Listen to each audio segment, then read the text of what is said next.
is up in the top of F16. So I would cross that and pull it out, because we said it already.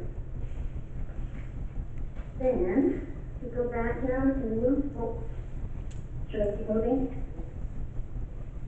Are you guys following? Yeah, where are you now? Okay, I am on F19 now, moving on to F19. And, this point also, the middle paragraph that starts, the city council votes on a motion as restated, is long and ambiguous. I think you can cross out that whole thing that says if a vote is unanimous, the mayor shall state that the motion has been passed unanimously, according to the number of council members present.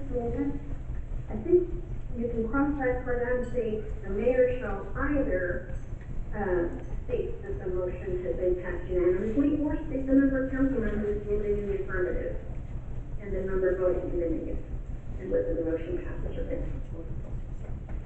There's just tons of word missing here. Okay, so, if we look now on F21, the very bottom paragraph of F21 that leads into F22 is a repetition of the paragraph that's at the very top of F21. When the council member has a conflict of interest or an appearance of fairness question under state law, the council member may recuse themselves from the issue and shall leave the council chambers during the discussion and voting on the issue. So, again, I think that bottom paragraph can be just struck, because it pretty much states the same thing. So, moving on to F22. In the section adjournment, under the second paragraph, it says, upon adjournment, council members shall immediately leave the premises. Now, I think that needs to be clarified. I think it needs to be clarified to council chambers, because we linger outside talking to the public, and I do not want to take everybody off the premises to be able to chat with them after a council meeting. So I think that needs to be changed to council chambers. You mean, when you say leave the premises, you mean that should say leave the council chambers? Yes, because then we can leave the council chambers, and because I think that was the ethics violation I was called upon, because we sat there and listened to the people in the chambers. Well, now we're going to say, okay, fine. We can still talk to the public, but we can talk to them outside so that it's not perceived as a violation of the Open Public Meetings Act. Well, nobody wanted to violate the Open Public Meetings Act. We just wanted to have the public have a chance to speak. So I think we do not want to just tell people, leave the premises. Let's just leave the chambers, the council chambers.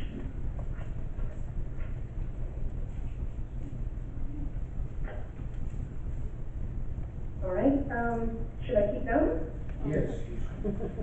Okay. And Sissy, if I may, thank you for taking the effort to read this document so thoroughly and lay these items forward. I appreciate it. No, you're welcome. They are quite a bit of a mess, I think. But the last two paragraphs under the section, where are you? I'm on page F22, or page 14 of the document, F22. So, those two paragraphs, we are talking about the presiding officer and what he should do. Not about adjournment, but about the presiding officer's, what they should do in an emergency, what they should do, in case, whatever, to remove the people there. So that should be on section 7, and it has, has little to do with adjournment. I know it speaks that they may adjourn the meeting or may take appropriate action, but that's not the main reason for that paragraph. All right. The bottom paragraph definitely pertains to adjournment, and And then the second paragraph also addresses adjournment, so they both do address adjournment, Sissy. They do address adjournment, but they also talk about, they're talking about disruptive behavior. That's the only reason for the paragraph is because of disruptive behavior. And we've already addressed some of the disruptive behavior stuff that could be done, you know, so this is the presiding officer's role. So I would put this under presiding officer's role. Otherwise, we should just say specifically, the presiding officer has a right to adjourn the meeting, you know, with the backup of the council. But it says a whole lot more than that. It talks about removing people, it talks about calling a recess, it talks about, you know, so that's why I don't believe this paragraph belongs there. And you're suggesting it's not here? Okay, Where would you move it? You said section 7? Yeah, section 7, which deals with the presiding officer and what he can do and what he can't do. And there's number 5, so I would put it there as number 6 and number 7 actually in both, because that's what the presiding officer can do.